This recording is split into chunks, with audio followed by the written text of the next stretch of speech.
बिस्मिल्लाहिर्रहमानिर्रहीम। अस्सलामु अलैकुम वरहमतुल्लाहि वबरकातुह। मोहतरम नाज़रीन किराम, अभी जामा मस्जिद अमरोहा से बड़ी अलमनाक ख़बर मौसूल हुई।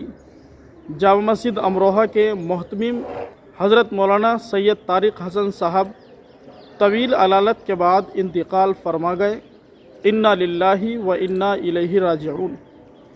दुआ कीजिए अल्लाह तबारक व ताला हज़रत मोहतमिम साहब की बाल बाल मग़फ़िरत फ़रमाएँ, उनके दराजात को बुलंद फ़रमाएँ, जन्नतुल फ़िरदौस में आला मकाम नसीब फ़रमाएँ। अल्लाह तबारक व ताला तमाम लवाहिकीन को, मुतवस्सिलीन को और पसमंदगान को सब्र जमील अता फ़रमाएँ।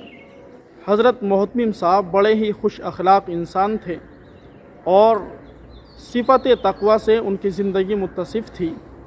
हम जब जामा मस्जिद अमरोहा के अंदर तालीम हासिल कर रहे थे तो जब वो वहाँ पर मौजूद रहते थे तो अक्सर जुमे की नमाज़ हज़रत मोहतमिम साहब ही पढ़ाया करते थे। अल्लाह तबारक व ताला हज़रत वाला की बाल बाल मग़फ़िरत फ़रमाएँ। आप भी हज़रत वाला के लिए ईसाल सवाब का एहतिमाम कीजिए। 3 बार सूरे कुल हुवल्लाह पढ़कर, सूरे इखलास पढ़कर हज़रत वाला के लिए ईसाल सवाब कीजिए। अल्लाह तबारक व ताला हज़रत की मग़फ़िरत फ़रमाए।